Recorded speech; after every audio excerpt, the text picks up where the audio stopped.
Inilah kisah Rasulullah Shallallahu Alaihi Wasallam yang menadahi darahnya, tidak ingin darahnya jatuh ke bumi. Ini dia.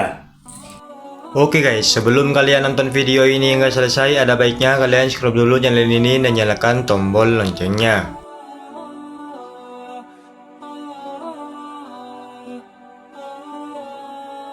Kembali lagi di sini bersama Zaidun Satir. Pada video kali ini kita akan membahas kisah Rasulullah Shallallahu Alaihi Wasallam yang menahan darahnya jangan sampai menyentuh bumi saat terluka di medan perang. Rasulullah Shallallahu Alaihi Wasallam merupakan tauladan semua umat manusia di muka bumi hingga akhir zaman. Begitu besar cinta Rasulullah Shallallahu Alaihi Wasallam kepada umatnya, bahkan cinta Rasulullah kepada musuh-musuhnya. Rasulullah juga manusia biasa, bahkan Rasulullah Shallallahu Alaihi Wasallam juga pernah terluka ketika berperang. Lantas bagaimana kisah Rasulullah Shallallahu Alaihi Wasallam yang menahan darahnya jangan sampai menyentuh ke bumi? Jangan kemana-mana, tetaplah di sini bersama Zaidun Satir.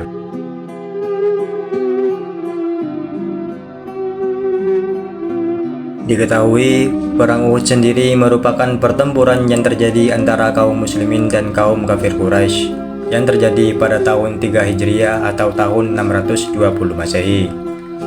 Perang Uhud tersebut terjadi di lembah yang terletak di antara Gunung Uhud sekitar 5 mil dari kota Madinah. Perang Uhud tidak hanya menjadi ajang balas dendam bagi kaum kafir Quraisy, namun terjadi karena kecemburuan kaum kafir Quraisy terhadap popularitas Islam di kota Madinah. Dikisahkan dalam berbagai sumber informasi, saat perang Uhud terjadi, kaum muslimin mengalami kekalahan dan diantaranya menyebabkan Nabi Muhammad Shallallahu Alaihi Wasallam terluka parah. Dalam perang Uhud, Nabi Muhammad Shallallahu Alaihi Wasallam diceritakan mengalami cedera di beberapa bagian tubuh, seperti gigi geraham patah, bibir bawah sobek, dahi dan kening Rasulullah Shallallahu Alaihi Wasallam bercucuran darah. Bahkan lembaran lembing dari musuh Nabi Muhammad Shallallahu Alaihi Wasallam yang bernama Abu Quna'ah menembus pelindung kepala Nabi, sehingga besi dari pelindung kepala Nabi tertancap di bagian pipi Nabi Muhammad Shallallahu Alaihi Wasallam.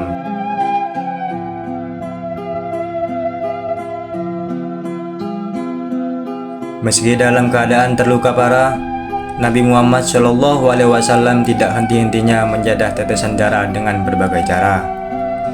Nabi Muhammad Shallallahu Alaihi Wasallam sampai menggunakan baju dan sesekali mengusapkan darah di dada agar tidak menetes ke tanah.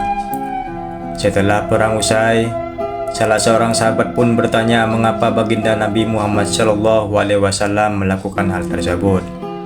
Kemudian Nabi Muhammad Shallallahu Alaihi Wasallam pun menjawabnya, "Aku mendengar apa yang tidak kalian dengar, yaitu malaikat penjaga gunung berkata, apabila ada setetes darahku jatuh ke bumi, maka Allah Subhanahu wa Ta'ala akan menurunkan adab dari langit untuk mereka yang memerangiku." Mendengar jawaban itu pun, para sahabat bertanya lagi, mengapa engkau tidak mendoakan para musuh Allah agar celaka? Kemudian Nabi Muhammad Shallallahu Alaihi Wasallam pun menjawab, "Sungguh aku tidak diutus untuk melaknat, melainkan berdakwah dan menyebarkan rahmat kepada semesta alam."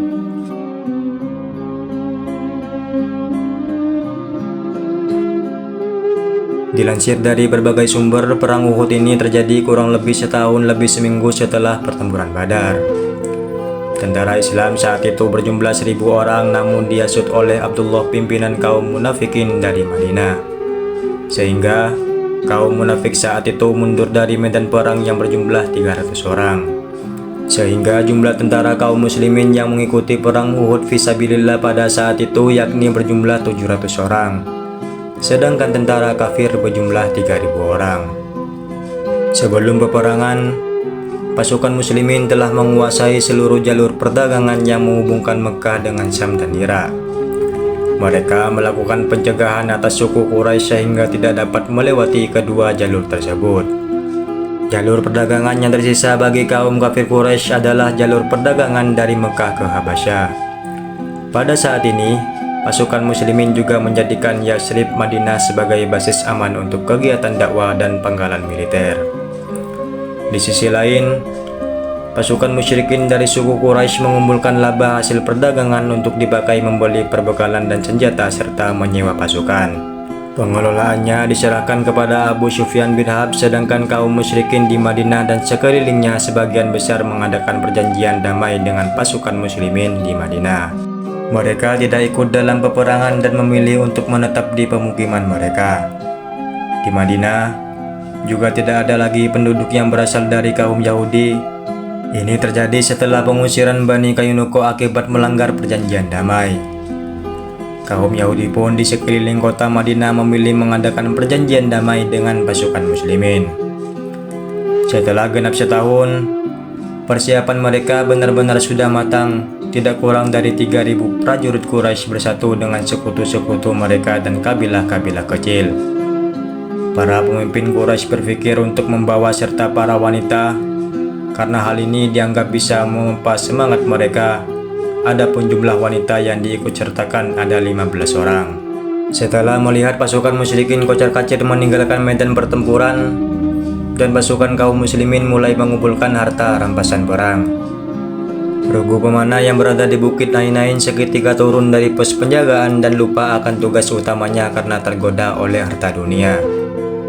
Singkat cerita, setelah kaum musyrikin mendengar berita bahwa pasukan kaum muslimin turun dari bukit, yang awalnya melarikan diri berbalik arah dan kembali menyerang pasukan kaum muslimin. Akhirnya pasukan kaum muslimin kacau balau, banyak di antara mereka yang terbunuh. Salah satunya adalah paman Rasulullah Shallallahu Alaihi Wasallam, yaitu Hamzah bin Abdul Muthalib. Di tengah situasi genting tersebut, kaum musyrikin mencoba mendekati Rasulullah Shallallahu Alaihi Wasallam, tetapi mereka dihadang oleh pasukan kaum muslimin yang berjumlah 9 orang. Yaitu 7 orang dari sahabat Ansor dan 2 orang dari sahabat Muhajirin. Meskipun para sahabat berusaha sekuat tenaga melindungi Rasulullah Shallallahu Alaihi Wasallam, kaum musyrikin tetap berhasil menerobos pertahanan kaum muslimin dan menyerang Rasulullah Shallallahu Alaihi Wasallam, hingga mengakibatkan wajah beliau terluka, bibir bawah beliau sobek dan pipi bagian atas yang menonjol hingga 2 rantai berisi perisai masuk ke dalam pipi bagian atas beliau. Namun di tengah hal itu, Rasulullah Shallallahu Alaihi Wasallam malah tidak henti-hentinya menadahi tetesan darah itu dan mengusapkannya kepada dadanya supaya tidak menetes ke tanah. Setelah perang mereda, seorang sahabat pun memberanikan diri bertanya mengenai perilaku beliau tersebut. Begitulah akhlak yang ditunjukkan Rasulullah Shallallahu Alaihi Wasallam kepada umatnya. Meski dalam keadaan terluka karena musuh, tetapi Rasulullah Shallallahu Alaihi Wasallam tetap menunjukkan kasih sayangnya. Beliau tidak mendoakan keburukan kepada musuhnya, melainkan mendoakan supaya Allah SWT memberikannya hidayah kepada mereka.